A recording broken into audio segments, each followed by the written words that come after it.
एक हमारी और एक उनकी, मुल्क में है आवाजें दो। तो उन दो आवाजों में एक आवाज ये है जो सुविधा भोगी, आराम परस्त, फंदेबाज लोग हैं। इनको कुछ करना धरना नहीं है, इनको जहां से भी हो खाली सारे संसाधनों का दोहन करना है, देश का दोहन करना है, देश को अपना विभाजन करके, नफरत करके, जैसे भी हो, और यही इनकी फॉरेन पॉलिसी में भी जाता है। आपको याद होगा कि जब यहाँ ब्रिटिश गवर्नमेंट का शासन था तो भी ये लोग उन्हीं के साथ अटैच थे, सत्ता के साथ अटैच थे, ये साम्राज्यवादी सत्ता की चाकरी करते थे और वहां से सुविधाएं देते थे। और जब हमारा देश आजाद हो गया तो ये इसी ताक में पड़े हुए थे, चुपचाप खामोश तरीके से अपना लगे हुए थे कि जो नव साम्राज्य है उसके हम उसके करीब कैसे पहुंचे। तो अब ये उसके करीब पहुंच गए हैं, ये उसकी पराकाष्ठा है। तो जिस तरीके से ब्रिटिशर्स का साथ देकर के इन्होंने उसको चूज करके खत्म किया, अब हमको लगता है कि अभी समय आ गया है कि नव साम्राज्यवाद को भी ये उसी तरीके से उसको ध्वस्त कर पाएंगे। एक है ना, शुतुरमुर्गी नीच होती है कि हम अपना वो बाजू के अंदर अपना गर्दन गाड़ देंगे कि अरे क्या हो रहा है, क्या हो रहा है, हम तक कोई मतलब नहीं है। तो वही स्थिति आज की तारीख में है कि ये लोग जितना हो सके, जितनी देर तक हो सके, बालू में सिर गड़ा करके ये अपना एक कमरा ओढ़ के घी पी रहे हैं और उसका फल हमारा देश भुगत रहा है आज की तारीख में। और आने वाले दिनों में यह जो ये लाश कर रहे हैं, जो हमारा नैतिक पतन वो दिखाई पड़ रहा है, और ये दुनिया के पैमाने पर हमारी साख पर ये धब्बा लग रहा है, इस सबको वो पूरा करने के लिए बहुत ज्यादा समय लग जाएगा। आज भारत को दुनिया को नेतृत्व करने की जरूरत थी। नेहरू के समय में जो हम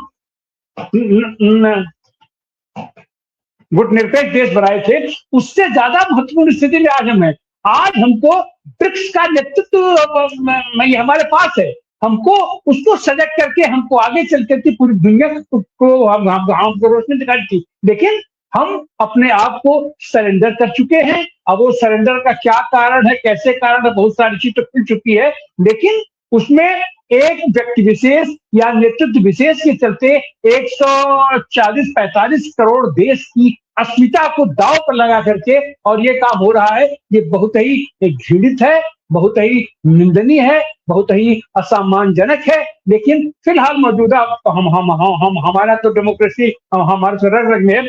आज संसद में जब इन सारी चीजों पर बहस होनी चाहिए थी कि दुनिया में आपने भारत को क्यों सरेंडर कर दिया, आइडेंट क्या साहब ने, आप भारत को क्यों वो सरेंडर कर दिया है इजराइल के सामने। ऐसी कौन सी बात है कि दुनिया में जो हमारा सबसे ज्यादा ये शुभचिंतक देश रहा है, हम एक संवेदना के सर्वे हमारे पास नहीं है, तो आज की तारीख में फिर वही आपने होकर के वहां चर्चा चल रहा है अध्यक्ष के अविश्वास प्रस्ताव पर, ये चुनाव आयोग पर, जबकि आज जरूरत है इस सदन में, तत्काल जरूरत है एक राष्ट्रीय सरकार बनाने की और पूरे देश को लेकर के स्थितियां आने वाले दिनों में बहुत ही गंभीर होने वाली हैं। उसके लिए पूरे देश को साथ लेकर के चलने की जरूरत है और दुनिया को मार्गदर्शन की आवश्यकता है भारत से। जी बहुत बहुत आपका शुक्रिया। राष्ट्रीय सरकार तो बहुत दूर है, कोई कंसेंसस के लिए कोई मीटिंग बुलाने को तैयार नहीं है। मतलब जब इस तरीके की स्थिति बनती है तो कम से कम एक चर्चा की जाती है, सर्वदलीय बैठक बुलाई जाती है। तो हम लोग कई बार ये उम्मीद कर रहे थे, कई बार लगातार, ये संसद का एक किस्म का ट्रेडिशन भी है, जब कोई ऐसा इशू आता है तो सबके साथ में कंसल्टेशन किया जाता है।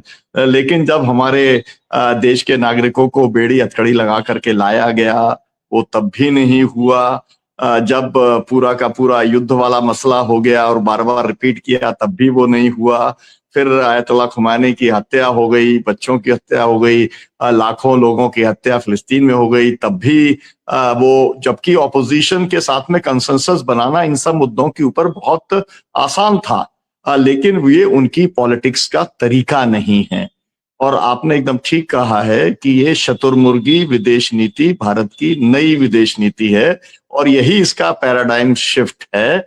हम इस पर चर्चा अपनी जारी रखेंगे क्योंकि देश के ऊपर प्रभाव पड़ना शुरू हो गया है। तमाम सारे बड़े रेस्टोरेंट्स बंद हो गए हैं गैस के अभाव में।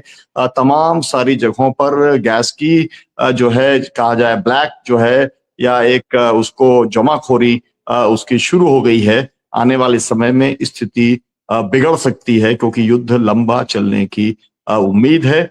ऐसे में भी हम लोग तो एक कामना करेंगे कि एक कंसेंसस बने पूरे देश का और इस देश का राष्ट्रीय गौरव और इस देश की राष्ट्रीय अस्मिता, देश का जो संप्रभुता, उस पर कोई भी कंप्रोमाइज जो है वो सरकार ना करे। बहुत शुक्रिया, बहुत बहुत धन्यवाद प्रोफेसर प्रदीप माथुर जी, प्रोफेसर जगरूप सिंह सैंको साहब, माननीय व्यास जी और डॉक्टर आनंद प्रकाश तिवारी। शुक्रिया, धन्यवाद।